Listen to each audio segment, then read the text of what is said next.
লালমনিরহাটের কালীগঞ্জ উপজেলার দক্ষিণ ভোটমারি এলাকার মোজাম্মেল হকের পুত্র মিল্লাত হোসেনের অভিযোগ, তার জমির 250 ফিট জিআই তারের বেড়া চুরি হয়েছে। তার অভিযোগ, এই চুরির সাথে পার্শ্ববর্তী মোজাম, রশিদুল ও মিজানুর সহ তাদের লোকজন জড়িত। তবে মোজাম মিয়ার দাবি, তার ছেলের বাড়ির চলাচলের রাস্তা বন্ধ করে দিয়েছে মিল্লাত হোসেন। এ ঘটনায় মিল্লাত হোসেন শুক্রবার বাদী হয়ে স্থানীয় থানায় একটি অভিযোগ দায়ের করেছেন।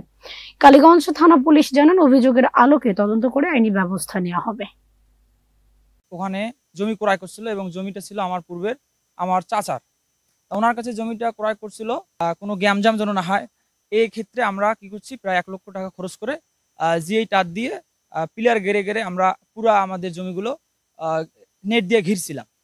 এমন তো অবস্থায় 6 থেকে 7 দিন চলছে, 6 থেকে 7 দিনের বেশি হবে। এর মধ্যে হঠাৎ করে কালকে মানে গতকাল রাত্রে আনুমানিক আমি 2টার সময় এখানে দোকান, মোল্লার স্কুলের দোকান কিন্তু 2টা 2:30টার পরে বন্ধ হয়। তো সবাইগুলো ছিল, আমরা এমনটা অবস্থায় সবাইগুলাই চলে গেছি। তা আমি সকালবেলা শুনতে পাই যে আমার জমি থেকে মানে আমাদের তার কাটা চুরি নিয়ে গেছে। পরে আমি আসলাম, আসার পর লক্ষ্য করলাম এবং আমার চাচারাও আসছিল, দেখলো যে প্রায় 250 ফিটের মতন জিএস তার নাই, কেটে কেটে পিলারগুলো আছে কেটে কেটে নিয়ে গেছে। তাই এটা একদম পরিকল্পিত। আমাদের জমির পাশে এক জমি বিক্রি করছে আমার চাচাতো ভাই, সেই জমিটা নিচে নিয়ে কিছুদিন আবাদ করলো 4-5 বছর। আর যেখানে পাশে জমির আবাদ কিনছে 2-4 বছর 5 বছর আবাদ সুয়াদ করে, সে বাড়ি করছে। হঠাৎ বাড়ি করছে যখন, তখন খুদি হাঁটবে সেটা 72 সাল থেকে আমাদের ওই জমি, ওই যে আমাদের আবাদ হয়ে আসতেছে।